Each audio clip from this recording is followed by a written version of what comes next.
All right, welcome everyone. We are live on YouTube. It's Monday evening, and we are working with practical work on self. Let's start sharing my screen now. Well, last week we went through chapter 17 and we briefly discussed chief weakness. I think this chapter is worth revisiting again and just going through it again. What do you guys think?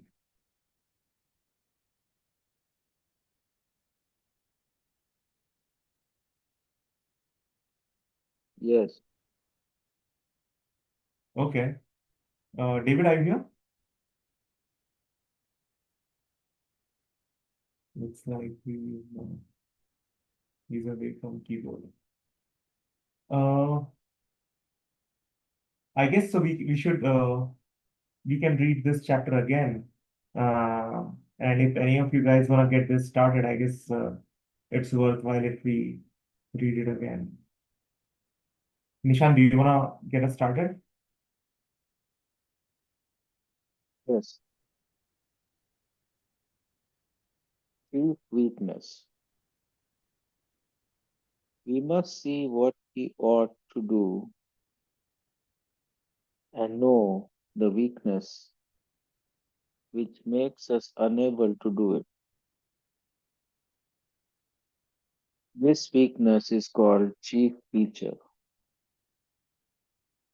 We usually think of this weakness as the best and nicest part of ourselves.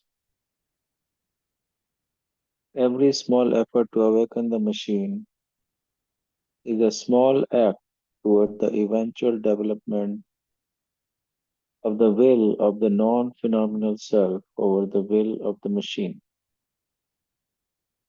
To really suffer intentional purgatory, we must see what we ought to do and know the weakness of the machine which makes us unable to do what we should do. This inherent flaw in the machine we can call our chief weakness. We usually think of this weakness as the best and nicest part of ourselves. The chief weakness is only one of the many destructive results of having lived our lives immersed in helpless identification with the sleeping machine. Yes.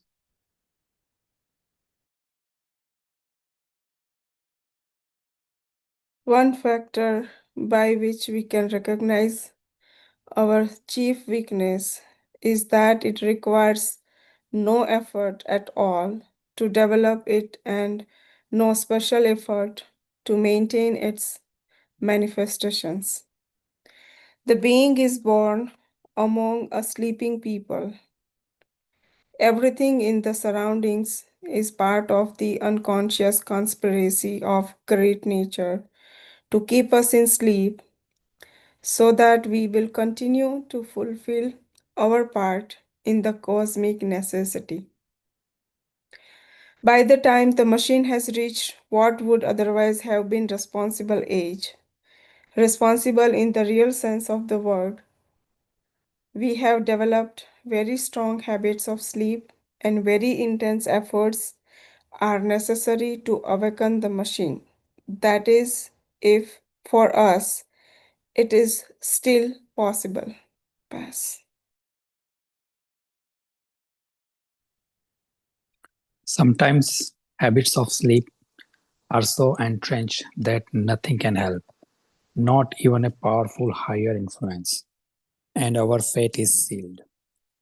Much special help is needed if we have developed strong habits of sleep, and it is very expensive in many ways to provide such help.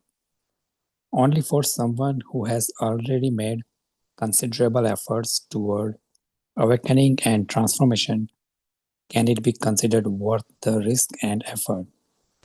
In our ordinary state, the idea "not certain" or "nigh thyself" means nothing.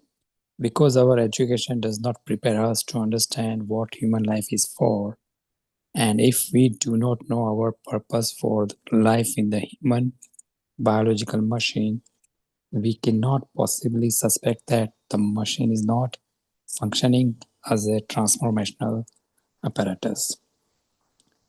As ignorant as our ordinary education leaves us, not only do we know nothing about the ordinary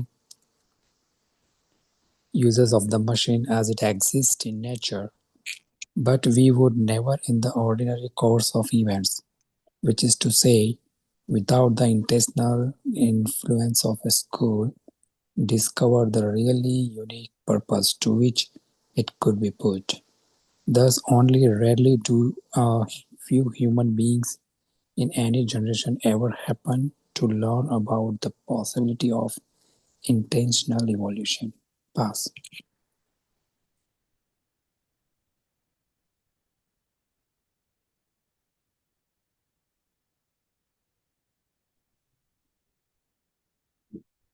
When it comes to protecting itself from observation, the machine is very clever.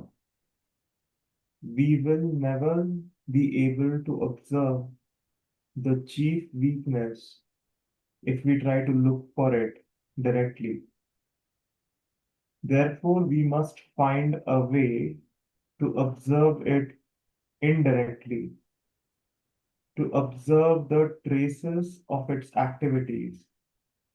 Because when the chief weakness is active, that is to say, during periods of deep sleep of the machine, our attention is prevented by the machine's destiny from observing the chief weakness actually at work.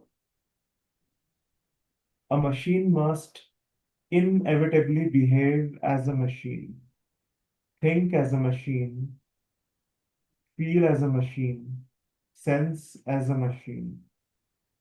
It can do nothing else, and we must make allowances for this, or for a very long time we will suffer when observing the results left in the wake of the sleeping machine, because we are observing a machine which up to now we have been identifying to ourselves and others as our own self.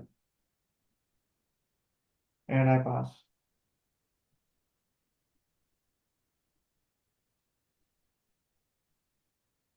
Our chief weakness is something we have, whether we wish it or not. We cannot just decide it out of existence, and the situation will never improve by the sheer force of mental imagination. If we have learned anything about work, we realize that our chief weakness, as with all mechanicalities of a machine, can be an instrument for the awakening of the machine. A weakness is not easy to see and can seldom be shown to us by another. We must observe impartiality for a very long time before we can see our own chief weakness.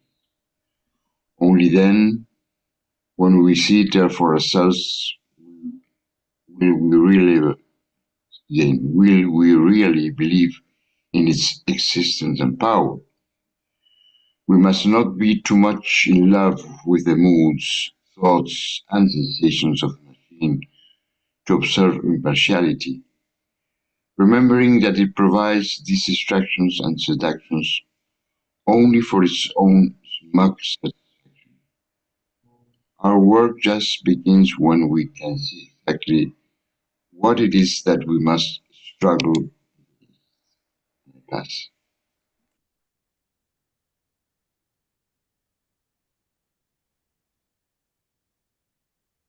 But what is our enemy now can also be our greatest ally in the work. One big part of work is to learn how to turn these involuntary enemies into friends or work? How can we struggle against our chief weakness when it is only active during periods of deep sleep of the machine and is therefore invisible to our observation? We can listen to the machine's thoughts and words as if listening to a stranger speaking on a radio over a long distance. We may be very shocked to hear some of the ideas which spring from the mouth of the machine, but do not reflect our ideas at all.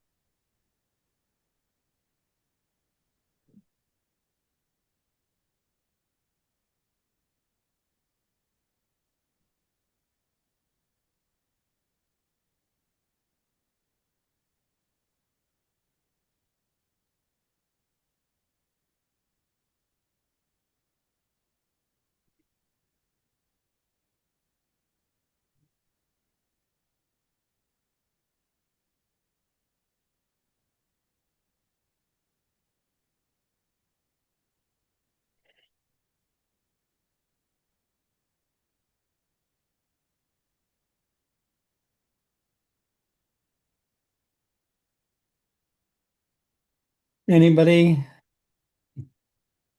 have any thoughts, observations?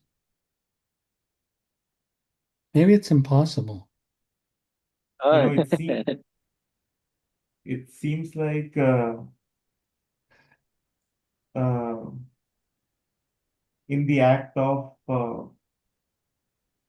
observing the machine, finding the chief weakness seems to be the most difficult task. Okay.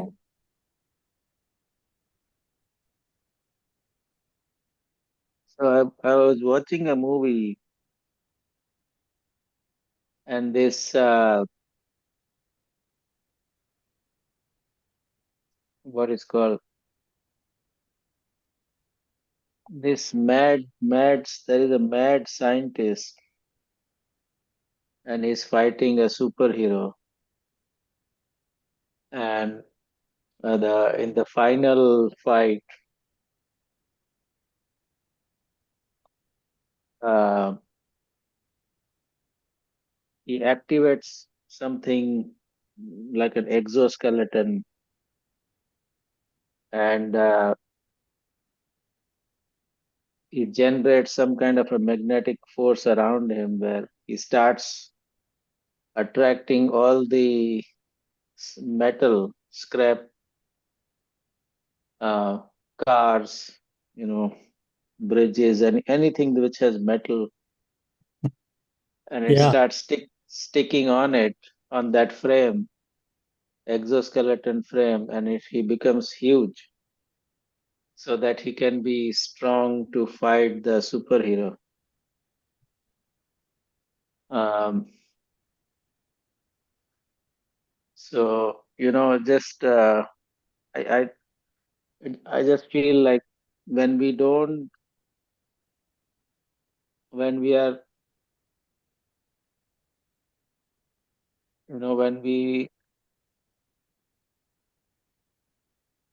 when we don't have the being identified, we want to fight the world with something, some exoskeleton and some person. So any junk that get exposed to us, we just suck it in, put it on ourselves that this is me, to make some kind of an identification. And that framework on which all this junk metal is stuck on is the chief feature.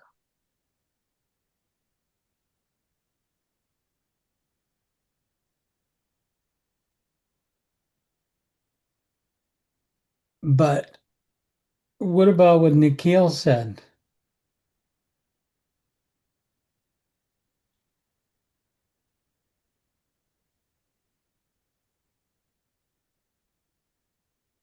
What did you say, Nikki? I said that in observing the machine, in the act of observing the machine, finding your chief weakness seems to be the hardest task of it all. Yeah, Finding as well as get rid of it. It is even more difficult task after you find it. So So, what do you do? Invoke the presence. So this is almost impossible. That's what you're saying, right, Nikhil? I'm saying it's hardest. Well, is it impossible? It's not impossible. So if it's not impossible, then there's some possibility. Hmm. What is that? What do we do? The chief weakness is the biggest thing around us, right? We're consumed by it. It's in normal life, it's who we say we are, right? Hmm. Well, I remember from the HPM that we had to go past it, like sneak around it. Uh, its chief weakness is like a security guard that is uh, preventing us uh, From from getting into the waking state. good for you. Rajesh, have you had a chance to get a copy of HBM, Human Biological Machine as a Transformational Apparatus? No. You might want to take a look at that. It's actually, I consider that the first book that people should read in acclimatizing themselves to EJ's theories, his work, his processes. All Okay? right. Give it a shot. Sure. And particularly chapter 7 and 9 talk about observation of the machine, right? What is it? I mean, doesn't it seem weird? What does it mean? I observe the machine. It seems crazy. I'm the guy you're talking to.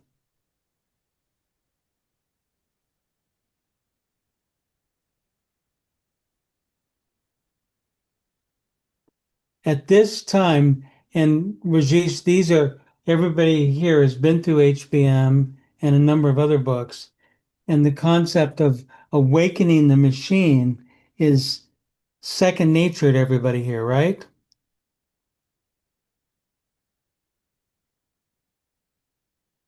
Yes. Oh boy. See the trouble I have? And that's because you're bound by something in your chief feature that doesn't allow you to say, yes, I know how to do it. Because you're allowed to say, yes, I know how to do it. Maybe not that well, but I know how to do it. Your machine doesn't allow you to even say that. That's chief feature. That's the sleep of the machine binding you. And, when I read some of the stuff I'm reading, it's like you're either enlightened or you're not. And that's part of the problem I have with some of the literature that I'm reading on, and there's some great, great, great speakers. But on the Gita, it's almost like you're either saved or you're not saved. This is a path of gradualism. It's a gradually the essential self starts to come into its own, and it's only comfortable when it's in its world. But then it sees itself being overtaken by these other things. It can see it because it is able to observe. And it says that what is the magic word that I keep repeating in all these classes, Nikhil, from the HBM? It is too simple for the human mind. I do say that. That's not from EJ, that's from another teacher. But the biggest thing from the HBM, there's a little phrase that says, I am not that. So in chapter 9 of HBM, you literally take 30 days to observe the machine and you write down your observations.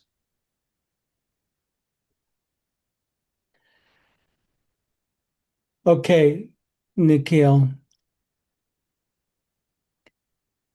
Right now it is what is it? 8:30 or 9:30? Were you 8:30. 8:30, right? Can you remember 2 hours ago, Mm-hmm. roughly 6:30, right? Yeah, What were you doing? I was working. What does that even mean? You were working. Are you a stonemason? Are you a carpenter? Are you a calculating machine? I was designing a circuit. Ah, okay. And which you defined as I was working, Mm-hmm. right? So, what was the state of your being while you were doing that? I guess in automatic mechanicality because I was just in flow and I just wanted to get stuff done for tomorrow and I was just pushing through. But now you can look back on it, right? Yeah, That's called circumstantial evidence, right? yeah, You could, and then even though getting your doctorate in this area is of great importance to you, you could kind of even say that during that period when you were like engrossed in the mechanicality, the complex mechanicality of producing this circuit board,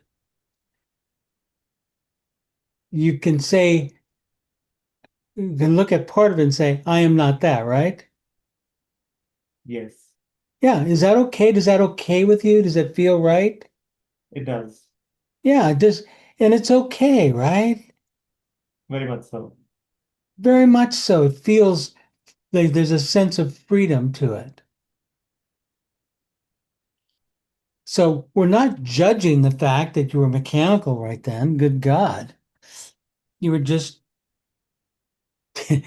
you were just doing the Nikhil.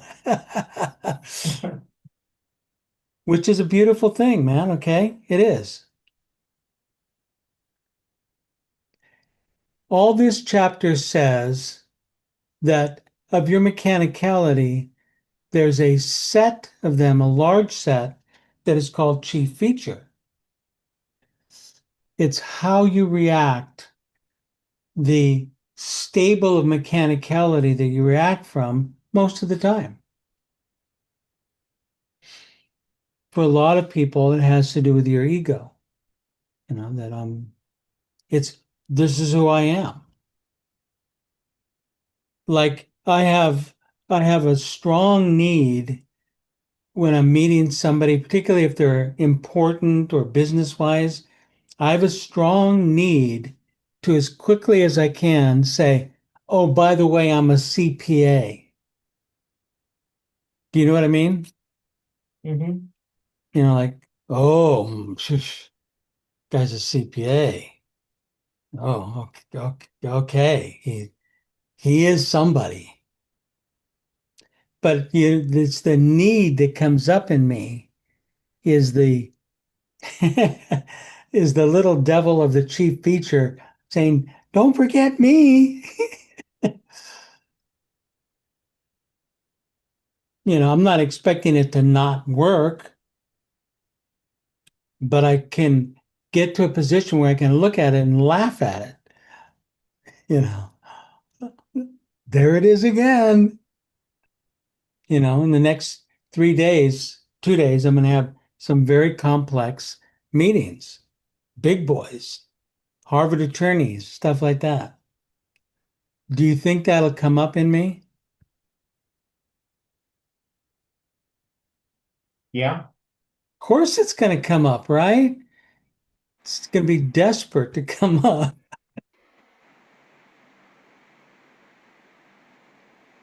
Well, there are tools of the trade, David. There's that too. That's true, Bernie. Bernie's correct, is that you have to, who are the players in the room? He's right.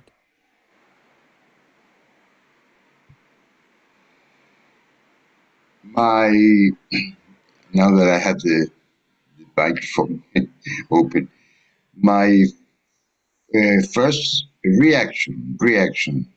simple reaction when we started to read this chapter was a sense of pessimism. As Nick said, it's nearly impossible to work this out, no? Yeah. But then you asked him, is it impossible? And he said, no, it's not impossible. But in reality, it's probably that it's a difficult detective action in a way, no? But I insist. My first reaction is I combine pessimism with something cynical, Okay. and whatever part of myself, of my eyes, is saying, "Oh, if that is not possible, why should I make the effort?" Yes, that's the truth. And I also ask myself, if I'm believing, that what I'm doing here, strange. No? I don't know. Some part of myself is striving anyway, thinking that it's not possible, that it's too hard, and for what reason? And I see myself. Well, here I am. It's a paradox. So, Bernie, I actually agree with you that it is probably impossible. Mm-hmm. So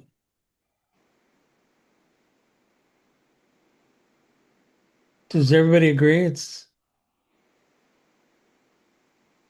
Well, I think we established that it's difficult, but not impossible. Oh, okay. So let's pretend for a minute that there's some possibilities. What tools do we have? And I'll ask this of you, the engineer. What tools do we have in this nearly impossible task? Give me some tools. Actually, somebody Pres- write these down. Presence and attention. Okay. Willpower. Okay, hang on, slow down. Yes. Is anybody writing them down? I'll write them down. Nobody volunteered, so I'll do it. I need a piece of paper. Here we go.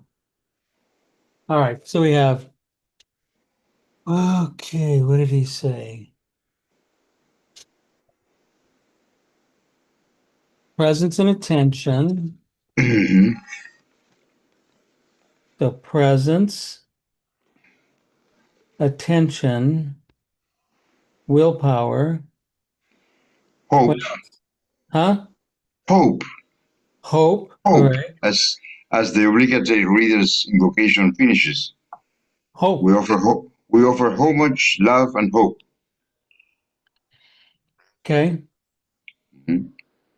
Are there, Reminders in your iPhone or phone, what is it? like some reminders once or twice a day, like in busy world, just Reminders? to yourself, yeah, with the help of like instruments. Reminders. You mean like my little notes here on my calculator? Yes. Yep. Am I dreaming? Yep. Or And sometimes you just like put everyday recurring reminders 3 times a day that, just wake up. okay. Okay, so then there's that. What other tools do we have? Reminders? Guys are missing a huge one.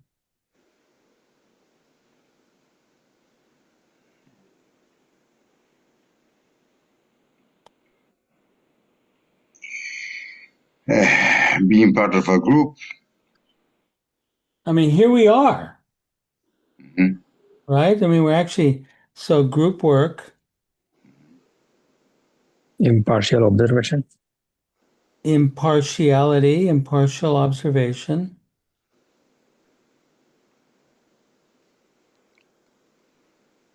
Okay. I'm thinking.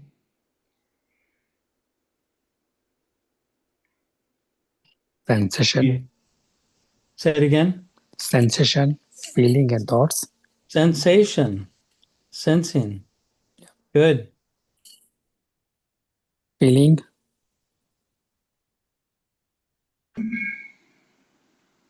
and thinking.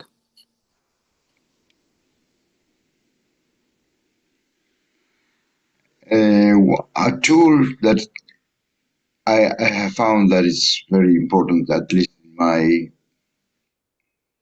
my priorities as tools, is reducing expectations. In that, I mean, doing these efforts and not sure that it will bring some satisfaction, but anyway, do it. I don't know how to phrase it in English, but it would be not asking immediate satisfaction of the action. No? The action is in reality, in this case, the action is the effort, the attention. I think that's and I don't know, it's exactly a tool, but it's a state of mind that is I think that is a good help.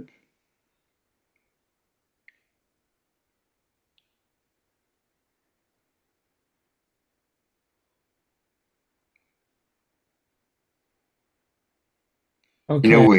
In a way, to redefine it,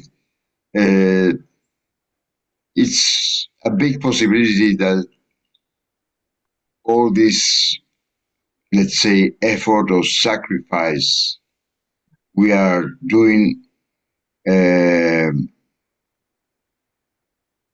could be for nothing. That's a real possibility, of course. But I disagree with you. yes, okay. And I think that everybody here has evidence that growth is possible and there's evidence of that growth.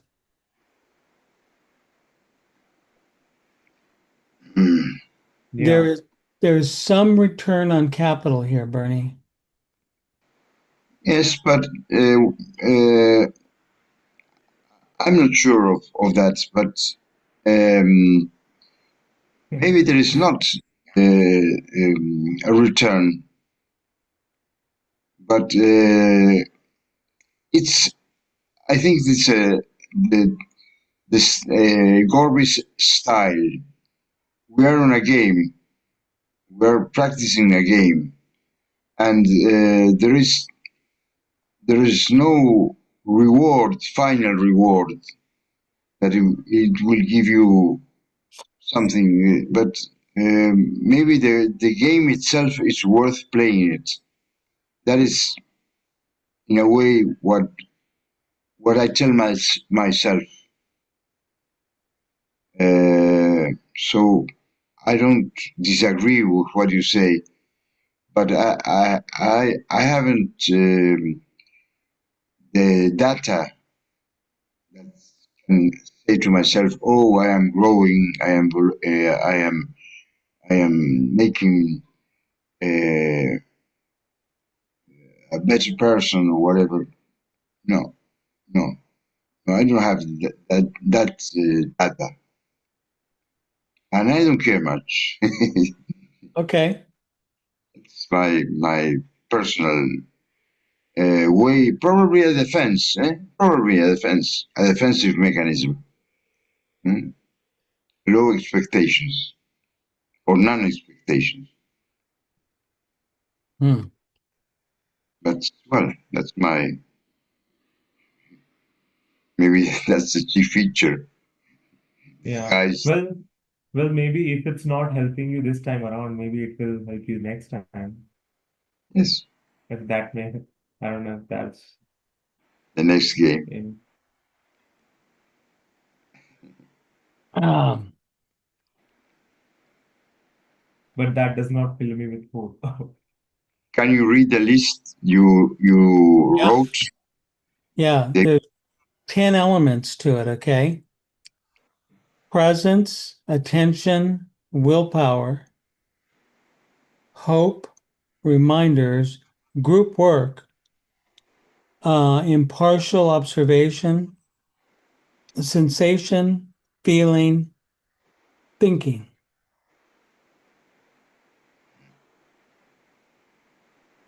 Okay.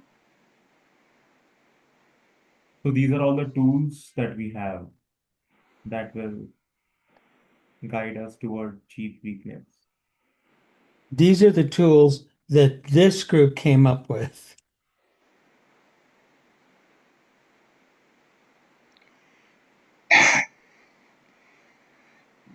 The cynic in me is telling myself, we have the tools. The only problem is we need to use them.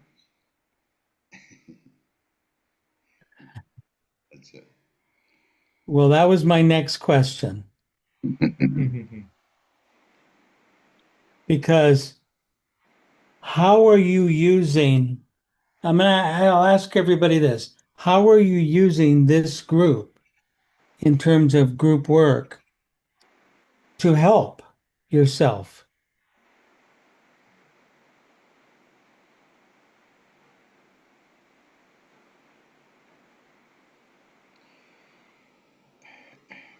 Participation is, I think it's a very powerful,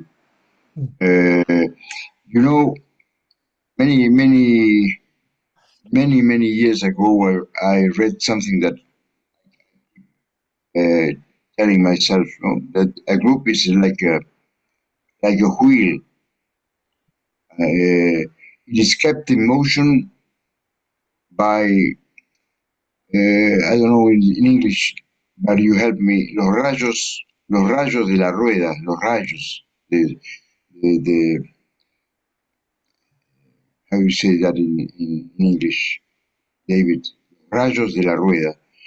Each member of the group is part of the motion of the wheel, and in this writing that I remember, it said when we complain, it said something in this line that even if we cannot help ourselves, we can help others.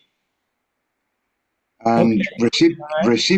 reciprocally, others who cannot help themselves can help others.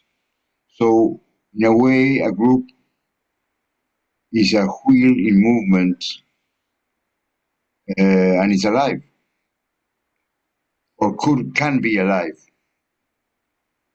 And that is a powerful concept, at least.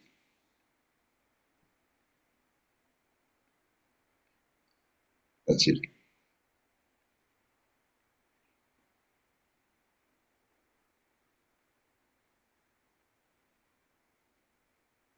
Okay.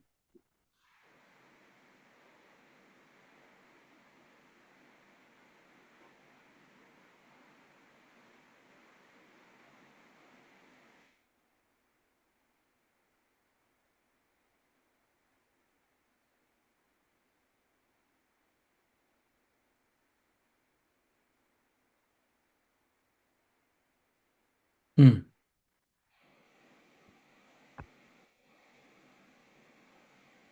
Does anybody have any questions for the group in terms of how to proceed with the concept of chief feature?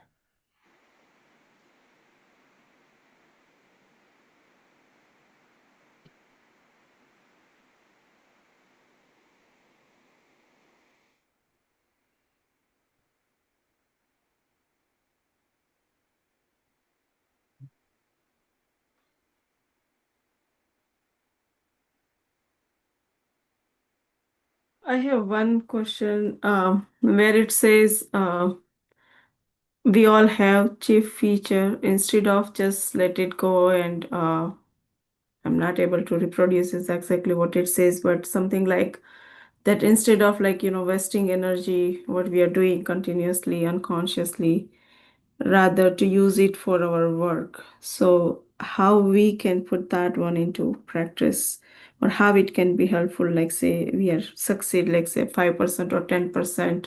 Yeah. Mm, How do you answer Swati's question? Do you understand her question? Let's ask that first.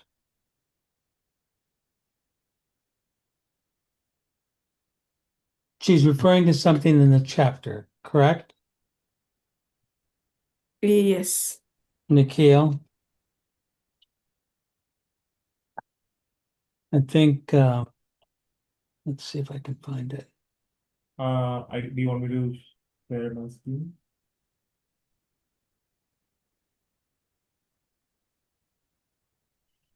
Do you mean like at the bottom of page 139, where it says, as with all mechanicalities of the machine, can be an instrument for awakening of the machine, Yes. right? Yeah. Okay.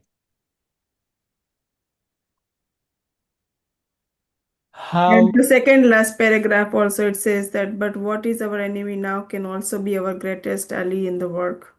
One big part next of page, work. there you go. Yeah. Yeah.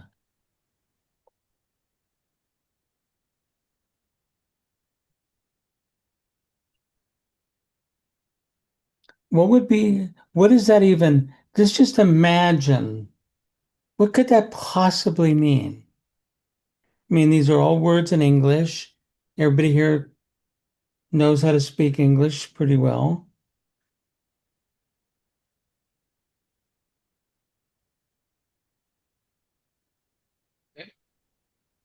Once we identify the chief feature, it is easy to It's uh, easy. it's easy to put it on the side, kind of recognize that yes, it's come back, it's there, this is it. Let's spend a couple minutes on this. But what is now our enemy? What is our enemy? No, leave it up there.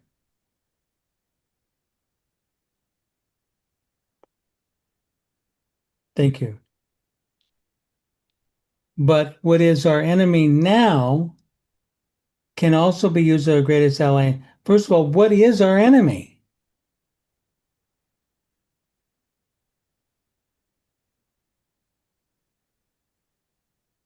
Chief weakness.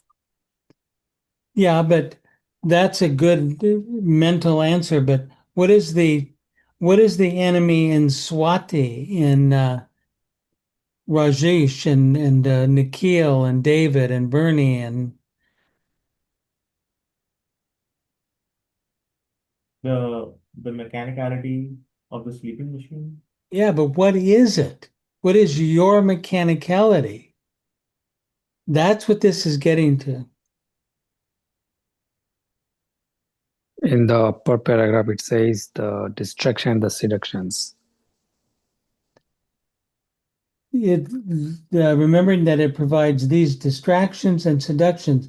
So for its own smug satisfaction. Yeah. Read the rest of it. So does anybody remember any distraction or seduction that occurred in the last 24 hours?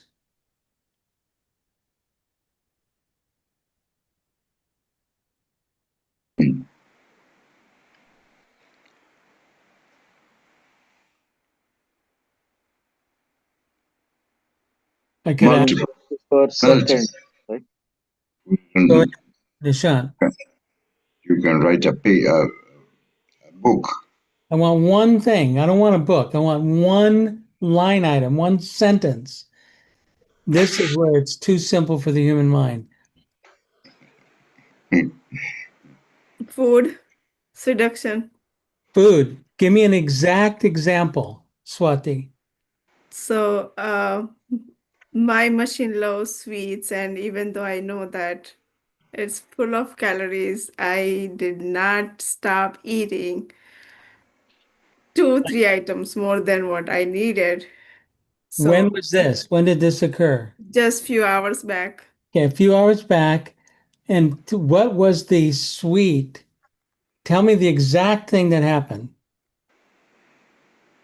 So I was already full with my dinner, and then I craved something sweet. I went to fridge, and then I found some milk cakes.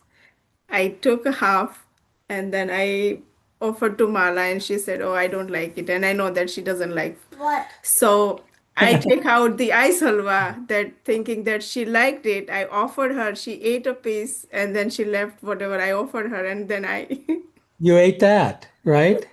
yeah. Okay. Now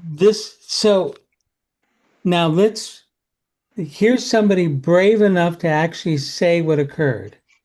Okay.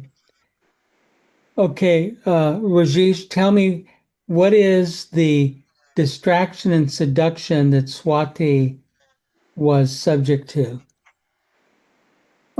Satisfaction of the machine. The what? The machine is asking her to feed it. Yeah, it's a machine which is craving it, not her. Cake, right? The little Yeah. cake, whatever the hell it was. Yes. It's just, did it talk to you, Swati? Did it say, eat me? Kind of, right? Something in her, and I share this with her. I've told you the stories about me buying donuts, right? And ice cream where they sit on my counter as a constant distraction. So this is so here's a smart woman, understands a bunch of stuff, and there's the cake. And not only did she eat one cake, but she ate 2 or 3, right? Yeah. Okay.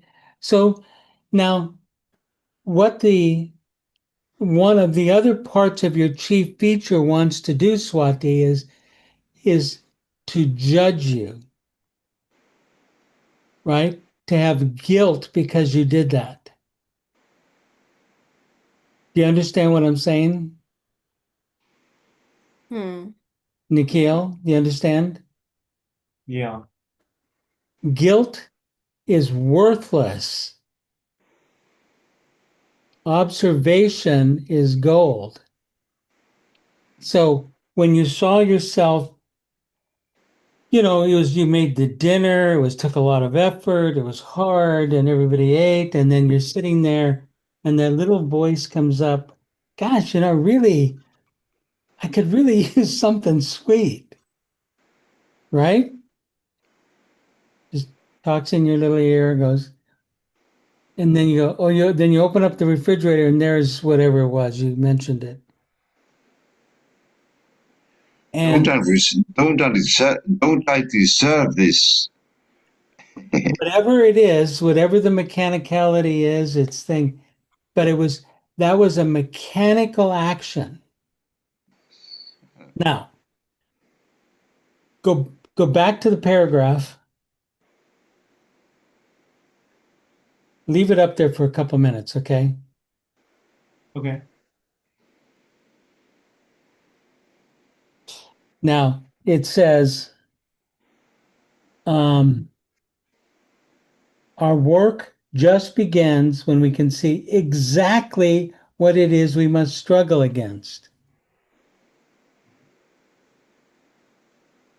But what is our enemy now can also be our greatest ally. We haven't figured out how to make that into an ally yet, right?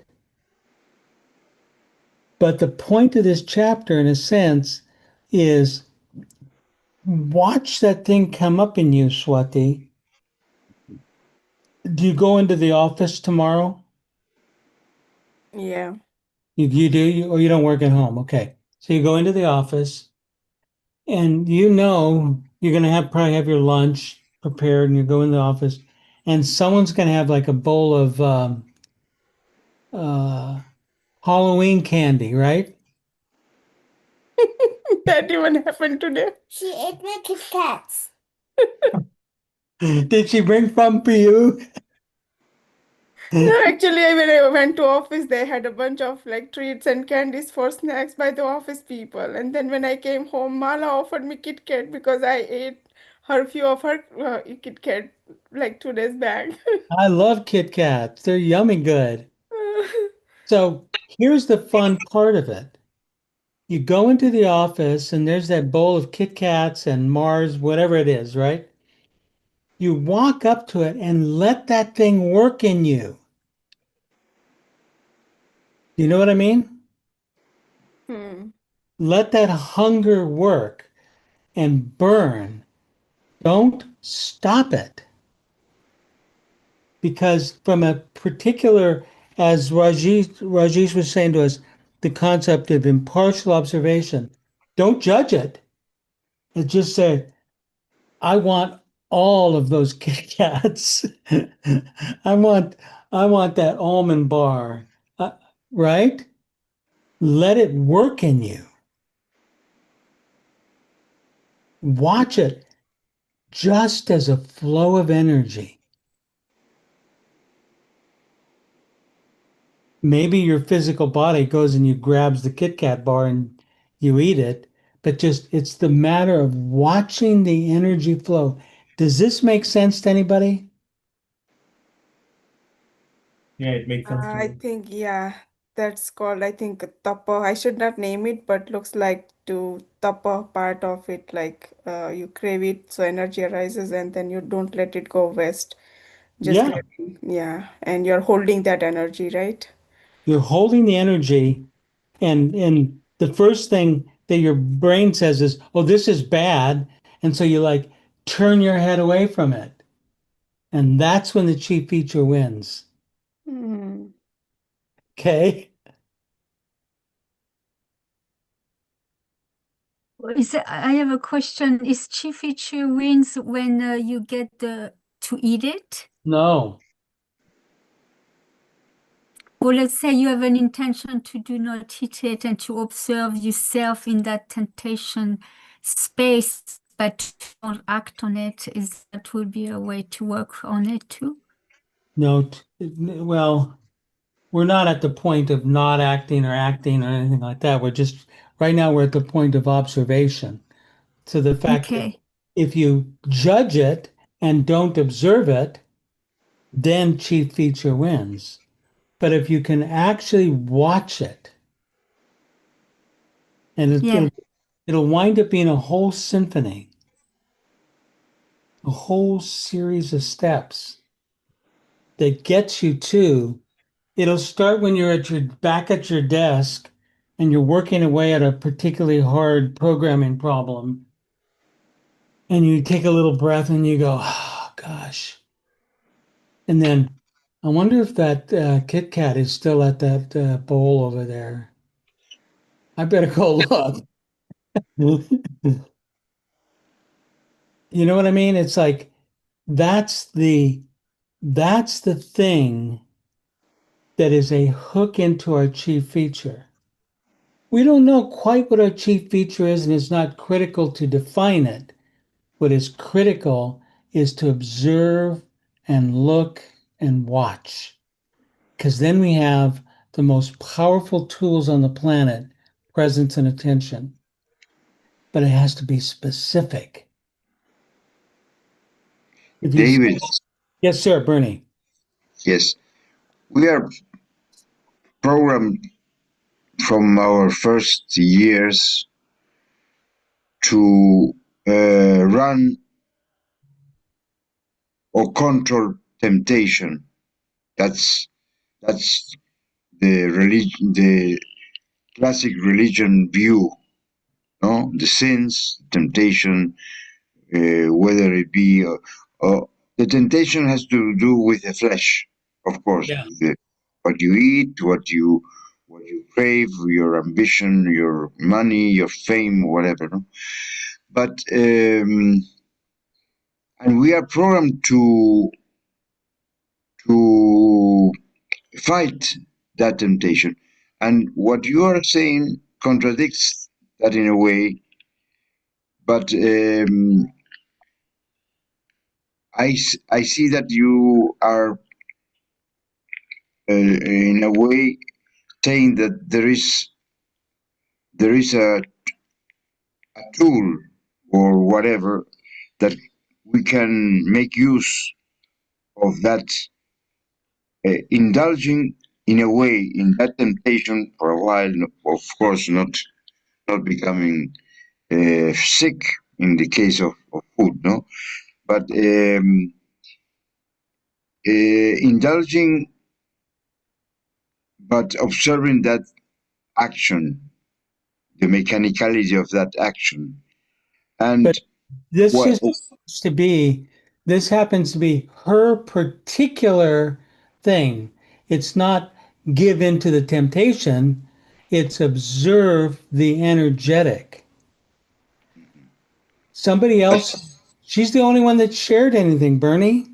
Mm, And it okay. happened to be about a energy that comes about where she winds up eating sweets. Mm, Okay. yes. And there's no principle here, give in to temptation or don't give in to temptation. The principle is define something that is that you've observed in the last 24 hours that is called distraction or seduction. She shared.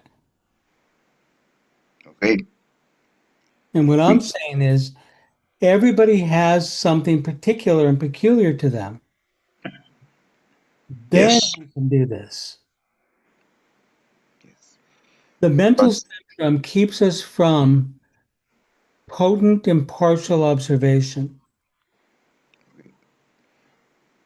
but I would like to add something that is very, I think, recurrent in this teaching, that the observation changes the observed.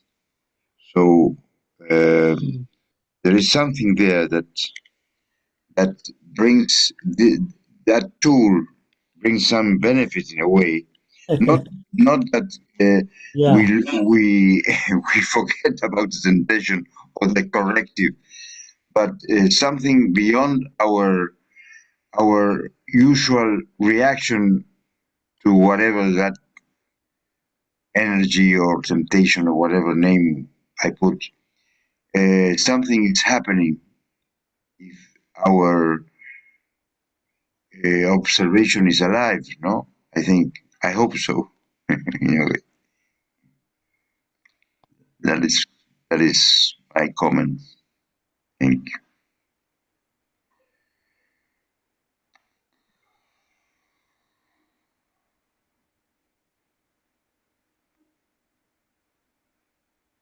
Hey, Swati,